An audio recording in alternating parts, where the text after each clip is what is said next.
ফেনী সোনাগাজীতে স্থাপিত সৌর বিদ্যুৎ কেন্দ্র থেকে নিয়মিত ৭৫ মেগাওয়াট বিদ্যুৎ জাতীয় গ্রিডে যুক্ত হচ্ছে। পরিবেশ বান্ধব এই বিদ্যুৎ কেন্দ্র থেকে একদিকে সরাসরি সাধারণ মানুষ উপকৃত হচ্ছে, অন্যদিকে পরিবেশ রক্ষায় ভূমিকা রাখছে বিদ্যুৎ কেন্দ্রটি।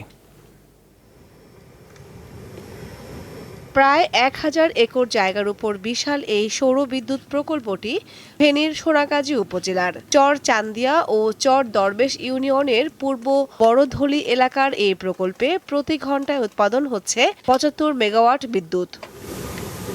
উপকূলের জলোচ্ছ্বাস এবং প্রকল্প এলাকায় লবণাক্ত পানি রোধে নির্মাণ করা হয়েছে ৫ কিলোমিটার বাঁধ। এটা বেশি ডিপেন্ড করে রোদের উপর। তারপর আরও কিছু ফ্যাক্টর আছে, বাতাসের প্রেশার, বাতাসের স্পিড, তারপর টেম্পারেচার। এই ফ্যাক্টরগুলো সব কিছুর উপর ডিপেন্ড করে আমাদের এই জেনারেশনটা হয়। শুধু রোদের উপর না, কিন্তু রোদের উপর বেশি ডিপেন্ডেন্ট। পরিবেশ রক্ষার পাশাপাশি এই প্রযুক্তি থেকে সরাসরি উপকার পাচ্ছেন স্থানীয়রা।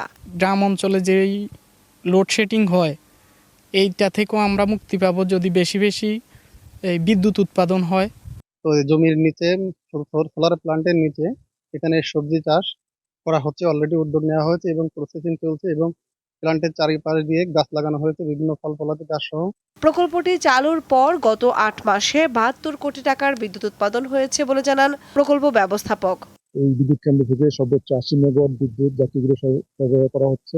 বিদ্যুৎ কেন্দ্র থেকে তৈলুক কার্বন নিঃসরণ হচ্ছে না, এটা 100% পরিবেশ বান্ধব বিদ্যুৎ কেন্দ্র। এখানে আরো জমি অধিগ্রহণ করা হয়েছে। আমরা একই রকম ভাবে এখানে আরো সৌর বিদ্যুৎ আমরা ভবিষ্যতে করার জন্য পরিকল্পনা গ্রহণ করেছি।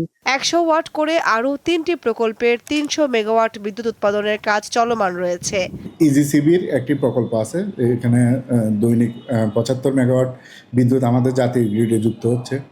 অবশ্যই সোলার থেকে উৎপাদিত সৌর বিদ্যুৎ এটা তো ব্যয় সাশ্রয়ী, এটা বলার অপেক্ষা রাখে না। ২০২১ সালে শুরু হয় বৃহত্তম সৌর বিদ্যুৎ কেন্দ্র নির্মাণ কাজ। ব্যয় ধরা হয় ৮০০ কোটি টাকা। কামরুন নাহার, দীপ্ত, বার্তা কক্ষ।